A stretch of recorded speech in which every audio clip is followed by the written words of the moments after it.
Master মশাই আমাদেরকে বলতেন, যখন তোমাদের কারোর সঙ্গে দেখা হবে তখন তোমরা বলবে hi, hello, how are you, আর এসব বাদ দিয়ে সালাম দিলে কেন?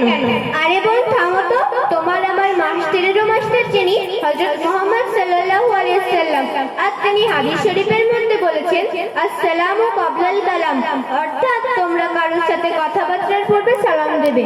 তা বাদ দাও, বলো তুমি এখন কেমন আছো? আলহামদুলিল্লাহ, আল্লাহর অশেষ রহমতে অনেক ভালো আছি। তুমি আবার কেউ ভাষা বললে?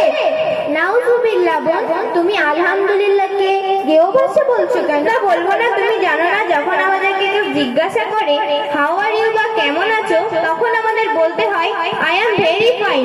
আর এইসব বাদ দিয়ে আলহামদুলিল্লাহ বললে কেন? আরে বোন, যখন আমাদের কেউ কিছু জিজ্ঞাসা করে সেটা যদি ভালো দিক হয় কোরআন শিক্ষার আলোকে মাশাআল্লাহ, জাযাকাল্লাহ এবং আলহামদুলিল্লাহ বলতে হয়, আর যদি খারাপ দিক হয় তাহলে নাউজুবিল্লাহ বলতে হয়। তা যাই হোক, তুমি ইসলামের বিরুদ্ধে নির্লজ্জ বিয়াদবের মতো পোশাক পরে কোথায় যাচ্ছ? কি তুমি আমাকে নির্লজ্জ বেয়াদব বললে? আমি ড্রেস পরেছি, এটা কি কোনো অপরাধ? আর তুমি কি বলতে যাচ্ছ তোমার মতো হাবিজাবি বোরকা পরে করবো? আরে আমার মতো ড্রেস পরে লাইফটাকে এনজয় করতে শেখো।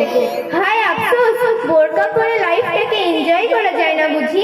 তোমার মতো হাজারো মুসলিম মেয়েরা পর্দাকে হালকা ভেবে নিচ্ছে, জেনা ব্যভিচার করে লাঞ্ছিত বঞ্চিত হচ্ছে।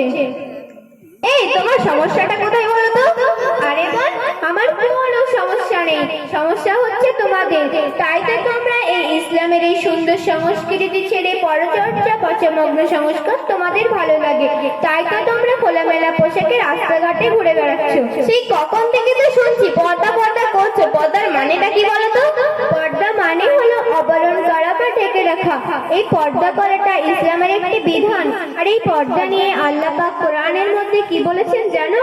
কি বলেছেন আবার?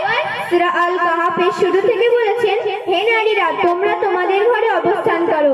আল্লাহ পাক আবার কোরআনের মধ্যে বলেছেন, অকুরনা ফি বুয়ুতিকুন্না ওয়ালা তাবাররাজনা তাবাররুজাল জাহিলিয়াতিল উলা, অর্থাৎ হে নারীরা তোমরা তোমাদের ঘরে অবস্থান করো, আর সেই জাহিলিয়াতের যুগের মতো নিজেদের রূপ সৌন্দর্য দেখিয়ে পরপুরুষের সামনে প্রদর্শন করে বেরিও না।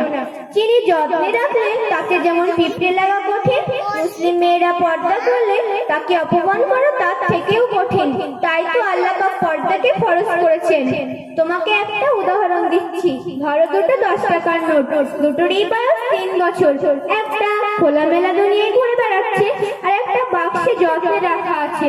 যেটা খোলামেলা দুনিয়ায় ঘুরে বেড়াচ্ছে সেটা একজনের হাত থেকে অন্যজনের হাতে গিয়ে নোংরা হয়ে যাচ্ছে, আর যেটা বাক্সে রাখা আছে সেটা নতুনের মতো চকচক করছে। পর্দা বলি বা বেপর্দা বলি মুসলিম নারীর মধ্যেও ঠিক তেমনই পার্থক্য।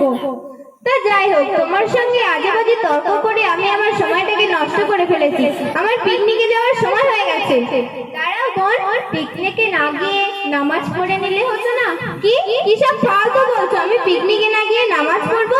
আর আমি আল্লাহ রাসূলকে তো বিশ্বাস করি না। নামাজ পড়বো? নামাজ পড়ে কার কাছে মাজানাত করবো? নাউজুবিল্লাহ বোন, তুমি কি আবল তাবল বলছো? আরে আল্লাহ রাসূলকে তো দেখা যায় না, তাহলে কিভাবে বিশ্বাস করবো? আচ্ছা বোন, তুমি যে বাতাসটা অনুভব করছো সেটা কি তুমি দেখতে পাও? তাহলে কেন সেটা বিশ্বাস করো? আর যখন তোমার মাথা বা পেট যন্ত্রণা করে তাহলে সেটাও কি তুমি দেখতে পাও?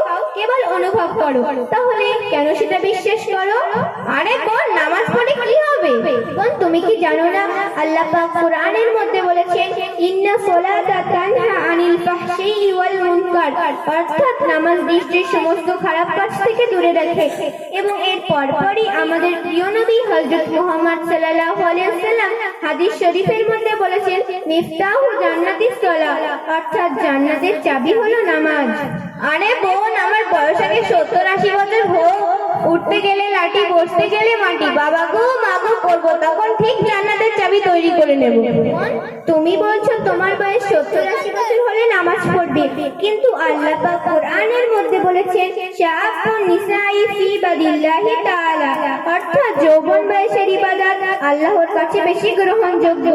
এমনকি হযরত জিবরাইল আলাইহিস সালাম বলেন, পৃথিবীর কত ফোঁটা বৃষ্টি পড়ে আমি জিবরাইল গুনতে পারি, কিন্তু যৌবন বয়সের ইবাদত আমি জিবরাইল গুনতে পারি না।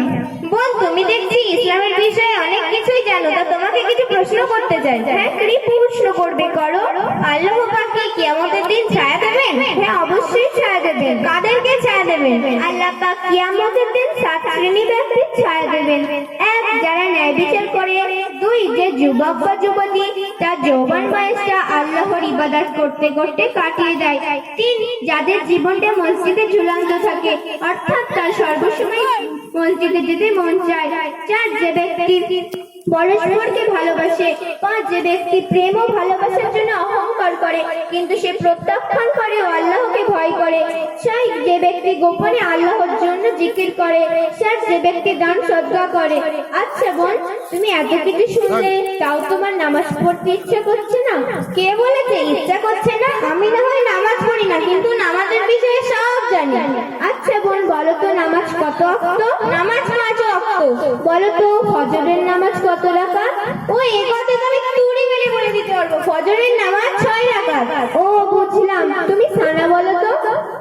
তুমি আমাকে কি পাগল ভাবছো? আমাকে দেখে কি মিষ্টির দোকানের ময়রা মনে হচ্ছে? আমি মিষ্টির দোকানের ময়রা না, যে ছানা কিভাবে বানাতে হয় সেটা বলবো। আমার ফোনটা 2 দিনের জন্য ধার নিয়ে নেটে সার্চ করে দেখো ছানা কিভাবে বানাতে হয়, আর তাও যদি না পারো আমি পয়সা দিচ্ছি, দোকানে গিয়ে ছানা কিনে নিও, আর ছানা বানানো শিখতে হবে না। বোন, আমি যে সানার কথা বলছি সেটা না। কেন? ছানা কি 2 রকমের হয়? তুমি বলছো খাওয়ার সানার কথা, আর আমি বলছি নামাজি পড়ার সানার কথা। প্রথমটা একটু বলে দাও, আমি বলছি। সুবহানাল্লাহ।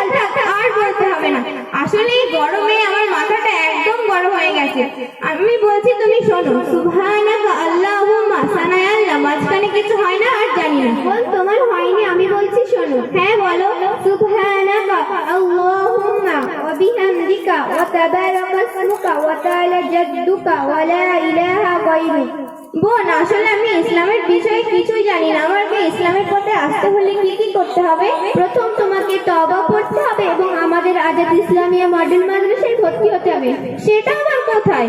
বোন, তুমি কি জানো